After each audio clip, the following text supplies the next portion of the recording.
Hey, it's Nina, and I literally just got into my car after putting a property under contract. But this is not a brag about getting a property under contract video. This is a lesson video. I tell people all the time that if you are going to be in the business of dealing with distressed sellers directly, you are sometimes / often going to need to get creative about helping them with problems that don't have anything to do with the property itself. In this case, the property is in an estate, only it's not in an estate because the parent passed away with no will, and at first the kids did not even know that they needed to do anything in order to agree to sell the property. And once they did understand, they don't have the money to open an estate.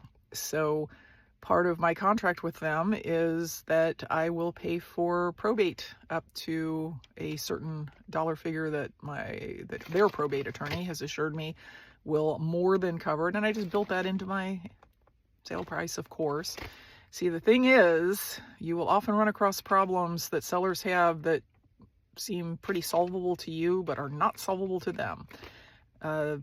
Can't pay for probate is one of those problems. I've also changed the locks for out-of-state owners who did not have a key to their own property. Gosh, I've sent folks who have a non-paying tenant that they are afraid of and are afraid to evict to real estate agents who do property management and said, hey, just sign up like a 2-month agreement with this property manager and then they can do this process for you. There's lots of things that keep people from selling you their house that with a little extra effort and some connections, you can make it go away for them.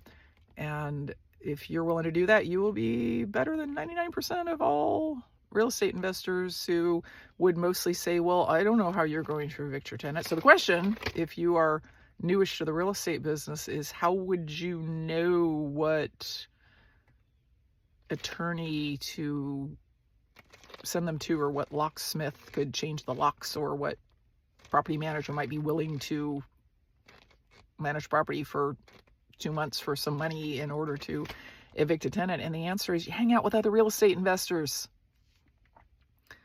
like experienced ones, people who already know these sorts of things. It's super easy to find resources like that when you are with other real estate investors who know those things. So yeah, don't let stuff like that stop you. Help the seller with whatever they need to get help with in order to sell you that great deal that you want. And happy investing.